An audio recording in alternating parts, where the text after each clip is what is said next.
Welcome to Heart of the Wild. Is there a monkey behind you right now, Tristan? There's There's a monkey. there's a monkey behind me. For anyone on video, Tristan has a monkey behind him. Welcome to Heart of the Wild, where we are really authentic with Tristan and Dianna.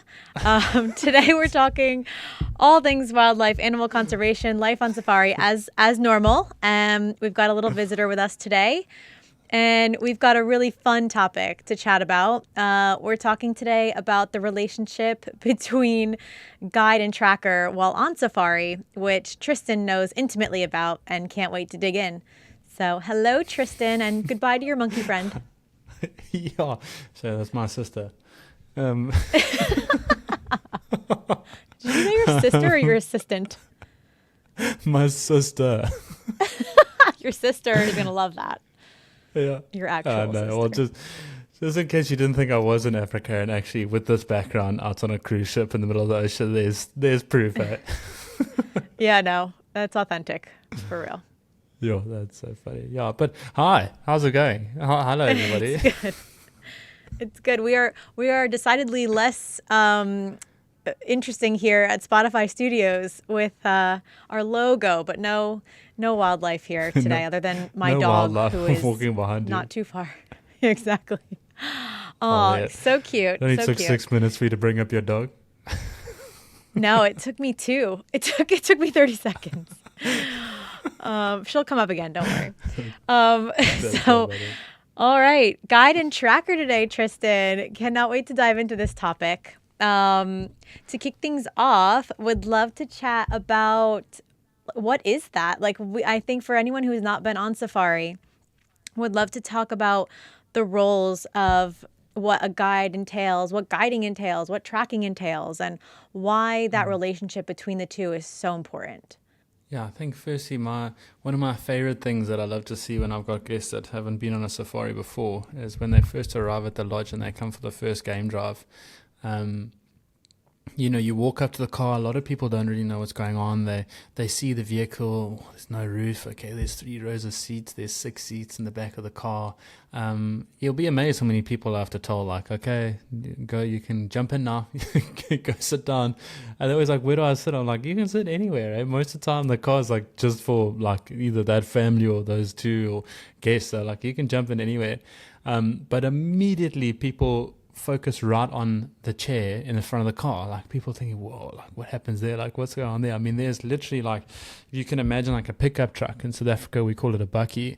There's obviously the driver and the passenger seat, and the roof's being completely cut off that. And then in the back, in the bin of the car, there's rows of seats. And then right on the bonnet, like on the hood, there is a chair. And that's specifically there just for the tracker to sit on. And yeah, it's always quite funny to see people's reaction as the tracker gets up and sits on that seat. And everyone first asks, where's your seatbelt? I mean, they don't quite realize that I'm not getting out of second gear. Like we don't drive very fast on a safari. But that's always quite a fun reaction to get. But essentially the reason why the tracker is sitting up on front there is because it's got to give the individual the best chance of finding fresh tracks on the ground. And so we always work together as a team. So in some lodges as well, you get paired up, and that's like your combo for like, as long as you work there, as long as both of you are there, which I really enjoy. My tracker's name is Kurasani. We're always working together. But the tracker's job is basically to really help find animals, and hence like the title is to track. And so when we go out first thing in the morning, we're looking for fresh tracks on the road. When we're driving around, I mean, the eyesight of some of these people is just unbelievable. Whereas like my job is also spotting and tracking. We can track. I mean, like, I'm not going to claim that I'm better than any of the trackers out there, because I certainly don't think I am. But we're more like guest orientated. We're more focused on the people, on the vehicle. We're more focused on maybe like building the experience. And I mean, of course, like also the tracker has a big role to play in that, but we're kind of like the advocate for that. So I'd say that's probably the 2 biggest differences in our roles. Okay, yeah, that's really good. That's good to know, and I think that makes so much sense. Being a guest myself, that makes a lot of sense, because I feel like we really made such a connection with you as the guide, and made a really strong connection with our tracker as well. but there was just less of an interaction really because the tracker's time was spent so much on looking for the animals that we didn't interact as much as we did, with you and with Chad, who was the other guide that we spent time with. I would be curious about.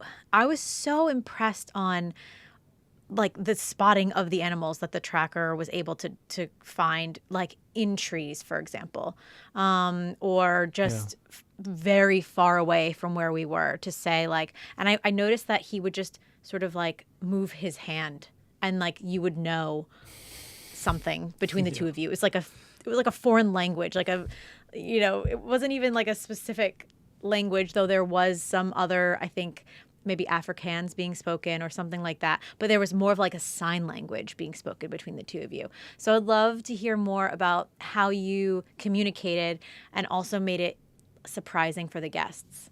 Yeah, so the communication part of it's like really, really important. And so whether that is verbal or non-verbal, a lot of the time the trackers will, just as you say, they'll either use their hands or at nighttime they even use a spotlight because, they're up in front of the car there, they've got like a big torch and they're shining. We're trying to look for any nocturnal animals. We're looking for the reflection in their eye. That's the best way to spot them. But we'll talk like that, especially if we go off the road. For some of these animals, we can actually drive off the road for. It's not everything, because of course it has an impact on the environment. And so when we're up there, the tracker will then really help us. When you see those hand signals like right, left, forward, and then go back again. Slow down is generally like, we all know the sign for slow down. If you see a car driving too fast, you like put your hand up and down, like it's like slow down. It's this, because no? it can It's be like bumpy. Almost That's like a the stop. Like whoa. What's yeah, slow down stop. Is this? Slow down is this. Like when you like wave your hand upside down like that. Yeah. This is bumpy. For anyone listening, it's we're just moving our hand up and down. On the side to slow down. Yeah, like there could be like a really good song in the background. Yeah. Yeah, almost like a rap song, like DJ. We're bopping our head. The young kids are cringing. The monkey's cringing. Yeah. And we're doing that not only because there are like holes, obviously, in the road and off the road, but also is looking to make sure we're not running over like any trees, we're not going over any rocks. And so that's kind of where those hand signals come into play. Definitely when you first start off in a game reserve, like you've got no idea where you are. It's really intimidating. You leave the lodge with a whole bunch of guests in the back of the car and you've got quite literally no idea where you're going. Like for at least, it took me maybe a bit longer than others. That was a bit embarrassing to admit, but it took me like a year and a half to get. Sorry. Yeah, I see. Anyone who's listening, there is the cutest little monkey just walking around behind Tristan right now on his balcony. Yeah. I think he's really interested in what we're chatting about, so it makes sense. And actually, also, nice view. Can't blame him. But when you leave the lodge, like literally you got no idea where you are. It took me embarrassingly like a year and a half to learn all the roads. Hey? But the road network is like incredibly intricate. There's like hundreds of roads, hey? And every single road's got a name. And not only that, we have to know as guide and tracker, but when you're the guide, you're the one speaking on the radio. You're calling in sightings, you're speaking to people of where you are. So you've got to know not only what road you're on, but which direction the road runs. So if on an overcast day, you have to know, okay, cool, I'm on Rhino Loop. Okay, this road goes directly north to south. Do you know what I mean? So if it's overcast, I can say, okay, I'm on Lockwood here. I found a cheetah. She's walking north on Rhino Loop. So it's really intimidating. And the lovely thing, though, is that when you first arrive, you've got this relationship immediately, and the tracker knows, look, obviously this guy driving's got no idea where we are. So they then take you on a drive. They use those hand signals, and they'll point out, where you're going. Verbally, we do speak to one another. Obviously, we are friends out there too.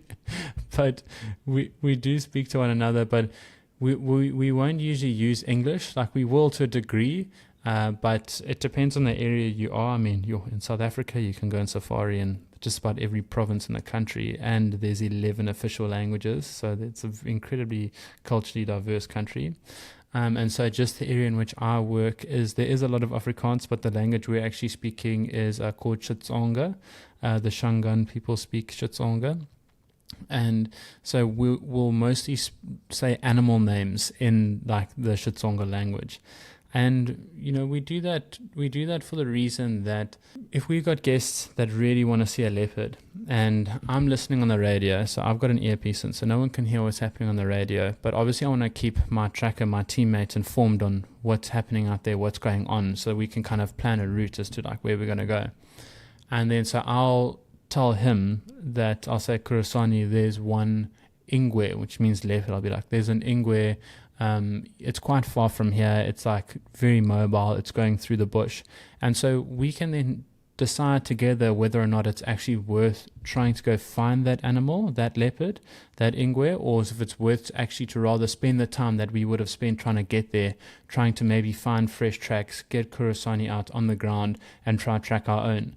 Because quite often if you're heading far to try to respond to a sighting, that animal can leave at any moment. I mean, it's completely wild. So it can get up and leave and go into thick bush, and then it's gone. No one can follow it.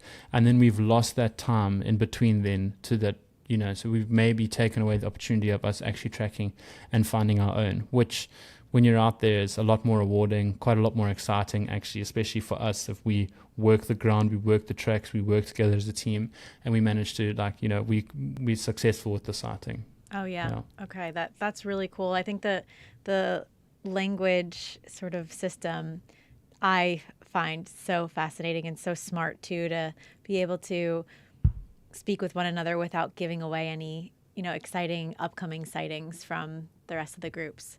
I love that. How have you sort of navigated finding animals with your tracker? We've talked in the past on other episodes about using the actual animal tracks themselves to understand, how recently an animal was around a certain area, and things like that. Had you used anything else besides the actual tracks, paw prints essentially, or are there any other ways that you can find, where an animal has been or will be going? Yeah, I mean, absolutely. Yeah, I know.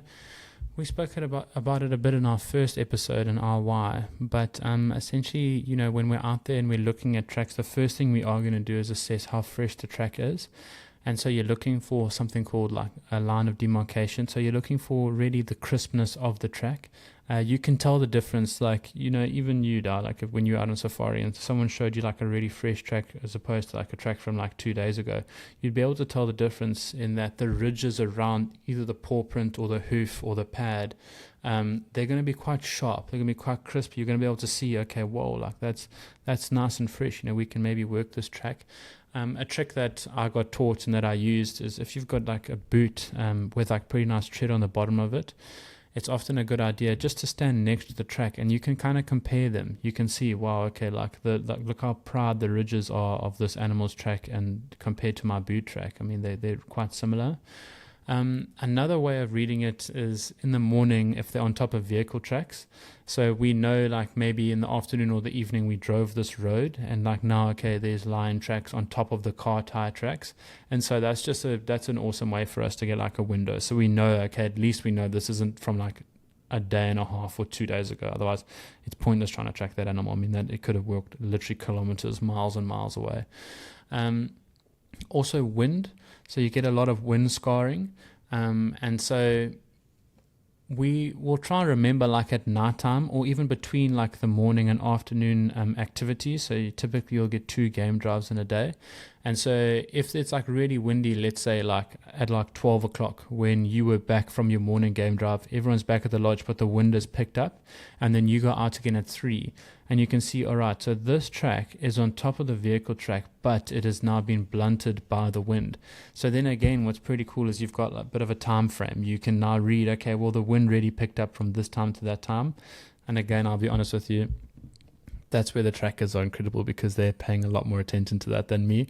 I mean, that's what blows my mind too. I mean, Chris on would be like, yo, this is from like 1 o'clock. And I'm like, well, what? And he's like, yo, because the wind picked up. Yeah, Yeah, the yeah, because the timing wind of it picked is up, remember? wild. Yeah, I think there's also like it was. Look, don't get me wrong. It is really impressive to a guest as well if you give the exact time the track was there. Even more so if you can then find the animal because you explain to them that it's nice and fresh. That is very cool. And then another simple way is just to see if anything has walked over it. So like if you've got bugs that have walked over the track, then you know, okay, it's not from like right now. You know, if you can see there's an ant track, or we like get millipedes out there, or you get like ground beetles. If they've walked over that track, then it's another way of reading how fresh it is. Okay, cool. That's so many different elements to it.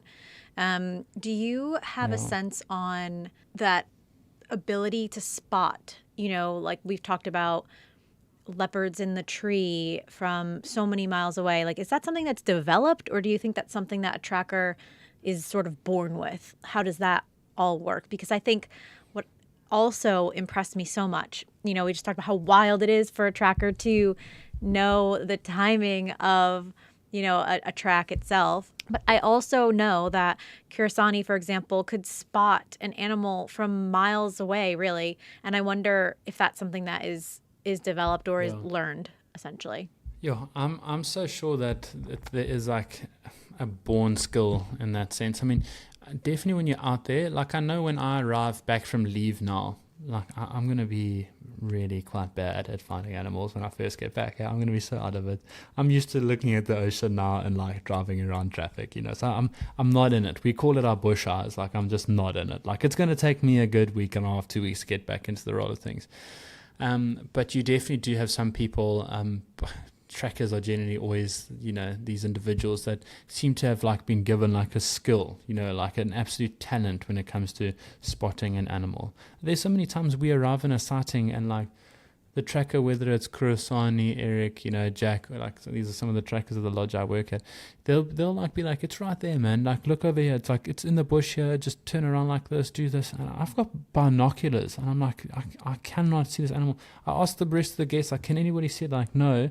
And then eventually it moves, and you're like, right. And you feel so silly, like really, because so often you're actually looking right at it. And so I think, to answer your question, definitely I think that it is like, it's a talent that I think you could be born with, but you can also like eventually, after spending a lot of time in the bush, you do get better at it. How do you rate your spotting skills from when you were on safari? They were so embarrassing. I kept saying, oh my God, I think I see something in the tree over there. And it was just a branch. Like I swore I saw something like a big cat in the tree, and it was a branch all the time. Like I did it like 3 times. And then I finally thought to myself, like, stop talking, because, it's just embarrassing at this point. But I was so excited to see it, that I think it was like imagined in my head. And I also didn't know, and the reason why I kept thinking that was because I thought it was a tail. I thought I kept seeing a tail. Okay. And I was so excited about it, but alas, Yeah. it wasn't. Multiple times. Yeah, I know we've got to quite often entertain the thought that there is something there. Like, we'll stop and I might have been listening on my radio. I might know, okay, we've got to get somewhere, whether it's another sighting, maybe a sundowner, where you stop, you get out the car, you stretch your legs, have a drink. And someone's like, whoa, stop the car. And like, I'm like, Sam, like miles away. Like we'll be looking, they'll be like, oh, the tree over there on the ridgeline on the other side of the river. I'm like, what are we doing here? Like that's when you look at the tracker and he just starts laughing, because there's absolutely no chance there's a leopard in a tree a mile away that you've just plucked out of thin air from the corner of your eye driving. So it is quite funny, but I do always tell my guests, though, look, rather stop, because I know that I stop plenty times to look at a rock under some grass or a broken branch in a tree, thinking that, oh my word, I'm on it. I've hit the money here. Like, what a spot. So I always say rather stop and let us have an actual look, because look, there has been 1 or 2 times I have actually eaten my words, and there has been an incredible sighting and a good spot from the guest. Yeah, I mean, I would have loved to have been that guest, but yeah, sadly no. But I mean, seeing a leopard in the tree was one of the most amazing experiences, and we were quite close So that was fantastic from a safari experience perspective. I'm curious about one of the more sort of magical moments that you had with Kurasani in tracking down an animal that maybe you didn't think you were going to be able to find, or that was really difficult to find, or that you hadn't seen, frequently, or a guest really wanted to see, or something along those lines. I would love to hear about that. Yeah, I think something that I really enjoyed, just because it made him so happy, was Kurasani got sponsored. He is from an area a little bit, kind of halfway up through Kruger National Park is where his home is. And he actually got sponsored through a foundation to go to what we call the Tracker Academy. And that's basically the school where these men and women go in order to become trackers. Quite often you're born into a community, you're born into a lifestyle of tracking. I mean, like if you ask Kurasani, his father was a tracker. And even as a kid, he would have to track around sometimes just livestock in certain areas in order to find them, to bring them back home. And so you're naturally born into it. You're born, learning it, because it's a skill. It's an art. It's something that is has to be held onto and can't be lost. And it has to be, you're definitely born with the talent, but it's taught as well. I mean, without these current generations teaching us the future generations, the scariest thing is that skill might be lost. But he then got sponsored to go to the Tracker Academy. He finished up there. He did incredibly well. Unfortunately, there were no tracking jobs available at the time, so he then went into anti-poaching to protect rhinos, which amazing. I mean, it's incredible. It's work that I don't think you could get paid enough to do. I mean, it's really something very special. It's these men and women that are quite literally putting their lives on the line for the greater good, And then he did that for a bit, and then he managed to finally find a tracking opportunity and a job at the lodge that I work at. And this really wasn't that long ago from when we were recording this. I mean, this was maybe a month ago.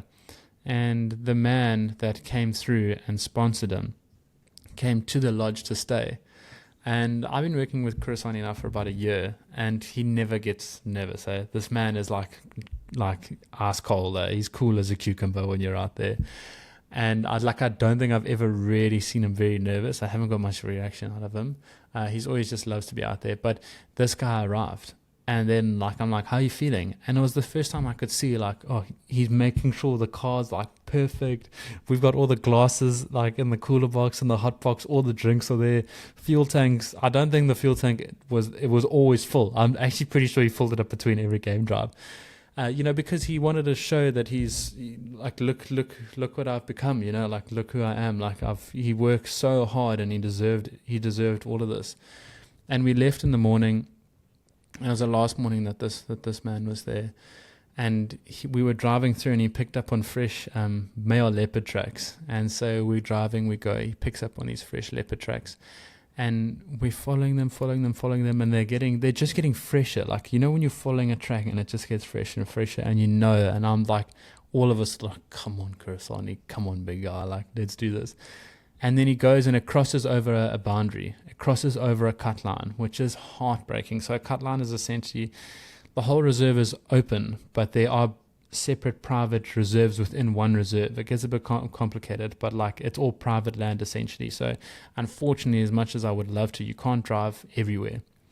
And we get to this cut line and the tracks cross the cut line. And now it's heartbreak. I look at Kurasani I'm sorry, but if we all of us were really so in awe of his talent and his skill that he'd gotten so far. And then so we turned and we drove up the cut line, and it was just meant to be, because obviously this leopard had crossed over the road and then turned and walked parallel with the road. And then right next to the road there, there was this big leopard up in a tree that he spotted, and that was a very special moment. And it couldn't have happened at a better time to a better person. So I was just lucky to be around that. I was fortunate to be there with him. Oh, that is so magical. That's such a heartwarming story, and perfect for Kurasani to be able to showcase his talent in that way.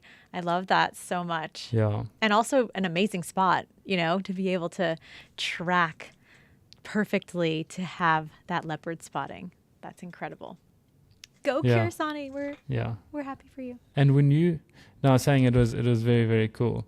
But when you were on safari, when you came to visit us, did I think you mentioned once that the tracker, you were with Jack, I think, and he actually got off the vehicle, and I'm always curious to hear what, from a guest perspective, what's it like with someone getting sent off into the bush and all he's got with him is a radio. He got off the vehicle a few times actually to track in different scenarios. And really, I think the most interesting one was when, first of all, we were all off the vehicle at one point for sundowners. If you've been on a safari, you know that you get off the vehicle, during sunset, also in the morning for breakfast, and things like that. And actually, he went off to explore a bit when we were doing our sundowners. We have drinks. You've referenced drinks a few times. It's because you have lovely coffees in the morning. I really enjoyed the coffees because they've got a little bit of something that tastes like Bailey's in them. Can you remind me what that's called? Amarilla. Oh, God, so Amarilla. good. Really love that. The blood of Africa. It's a good way to start the day. But you're off the vehicle, and it's a time that I felt like, wow, this is a bit jarring. Like, there are animals around here. I don't know exactly where they are. We're just standing outside of the car. But I obviously trust my guide and my tracker, and obviously, they are aware of any situations that are happening around us. And I did notice that during sundowners at one point, Jack did walk around a little bit around the area that we had set up. And after we left and were driving back to the lodge, we did find out that there were a pride of lions that were laying not far from where we were standing. And that was shocking to hear, after. And honestly, I was with a group of girls, and we were taking pictures, and we were walking with our, wine glasses and things like that. And I think, and none of us had known, and neither did Jack at the time. Like, no one knew that those lions were where they were at the time. And I know that he was walking around to make sure that the area was safe for us to be. But it was once we drove away that we then saw the lions. So, yeah, I think it's really, it's such a fascinating form of work that those trackers do, and they're putting their lives on the line. Really, I think they're also, as you said, born into this type of work because they're just so in tune with nature and comfortable with nature and able to almost like sniff out these animals and animal behaviors and understand, the situations and scenarios that, we're in at any point in time. And it's so impressive. The monkey's back. It's so impressive. So I'm on a bit of a tangent now, but I think that having the tracker kind of walk around and being in that scenario ourselves when we're out of the car and experiencing that almost like bit of fear really makes me respect them so much more. Yeah, I know. It's always funny when the tracker gets off to go tracking, but sometimes I promise you, like, you've got to almost say, like, no, like, come now, like, we can carry on in the car for a little bit, but I mean, certainly the guys that I've worked with are often so eager to get out there on foot, and like all they take with them is a little radio, and they walk out there, but that's years of experience, and that's just, that's this great initiative that they have, that when they're out there on foot, when they're in the bush, and being able to read different situations, because tracking isn't always just about looking at the paw prints or the hoof prints, the spoor as we call it on the ground. Sometimes you truly do have to get almost into like the mind of the animal, because you'll track and walk over substrates that can't leave a footprint behind. So I mean, if you're walking on rocks, how on earth are you going to track something on rocks? And then from there, you have to then look at something what we call as a path of least resistance. And so that's something that takes a lot of experience in order to get, because now essentially you've got nothing to work with on the ground. So you're going to look up and you're going to imagine yourself in the situation of this rhino, of this wild dog, of this lion, and you're going to try to find where's the path of least resistance. Where, if you were this animal, where would you walk? Where would you go? You're not going to push over this tree. Okay, it's pretty steep to get down into the riverbed, but all right, cool. Like, let's look over there to the left-hand side. Okay, there's like a nice little window. There's a hole there in the bush. That's usually then where that animal is going to follow. And you just follow down these pathways, and sometimes, it's a wild animal, so it doesn't do what you think. Most of the time when I try to track it, they don't seem to do what I think they're doing. Maybe I should read into that, but otherwise you follow down these paths, you trust your gut, and then boom, you pick up on the tracks again. And that's something that's just experience. So that's years of experience.